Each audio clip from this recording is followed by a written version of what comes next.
राज्य सेवा हक्क आयोगाच्या अमरावती विभागाचे आयुक्त म्हणून म्हाडाचे सेवानिवृत्त मुख्य अधिकारी तथा वरिष्ठ सनदी अधिकारी अरुण डोंगरे यांची नियुक्ती करण्यात आली आहे. राज्य सेवा हक्क आयुक्त म्हणून राज्यपालांच्या वतीने आयोगाचे मुख्य आयुक्त मनुकुमार श्रीवास्तव मंगळवार दिनांक 12 मे रोजी राज्य सेवा हक्क आयुक्त म्हणून त्यांना पद व गोपनीयतेची शपथ देणार आहेत. मुंबई येथील म्हाडाच्या बिल्डिंग रिपेअर अँड रिकन्स्ट्रक्शन बोर्डाचे मुख्य अधिकारी म्हणून अरुण डोंगरे हे सेवानिवृत्त झाल्यानंतर शासनाने त्यांची सेवा हक्क आयुक्त म्हणून नियुक्ती केली आहे. शासकीय सेवेत सर्वसामान्य जनतेला न्याय मिळावा या सामाजिक बांधिलकीने त्यांनी काम केले असून शासकीय सेवेची सुरुवात उपजिल्हाधिकारी तथा उपविभागीय अधिकारी मंगरुळपीर येथून झाली आहे.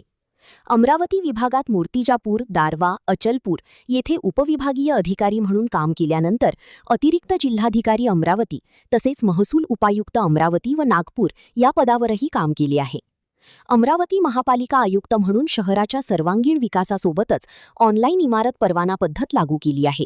त्यामुळे सर्वसामान्य जनतेला घर बांधणीसाठी सुलभपणे परवानगी मिळत आहे. सोलापूर जिल्हा परिषदेचे मुख्य कार्यकारी अधिकारी असताना स्वच्छ भारत अभियानात केलेल्या उत्कृष्ट कामगिरीबद्दल मुख्यमंत्री देवेंद्र फडणवीस व अभिनेते अमिताभ बच्चन यांच्या हस्ते त्यांचा गौरव करण्यात आला होता. यशवंत पंचायत राज अभियानातही त्यांना राज्यात द्वितीय क्रमांक मिळाला आहे. नांदेडचे जिल्हाधिकारी या पदावर काम करताना जलयुक्त शिवार ही योजना अत्यंत प्रभावीपणे राबवली. या योजनेचा राज्यस्तरावर गौरव करण्यात आला. शिर्डी येथील साईबाबा संस्थानचे मुख्य कार्यकारी अधिकारी तसेच शासनाच्या विविध विभागात त्यांनी यशस्वीपणे सेवा दिली आहे.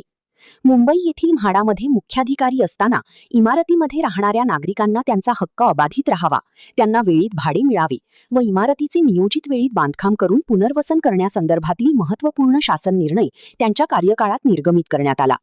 त्यांच्या प्रभावी व उत्कृष्ट कार्याची दखल घेऊन शासनाने त्यांची अमरावतीचे राज्य सेवा हक्क आयुक्त म्हणून नियुक्ती केली आहे.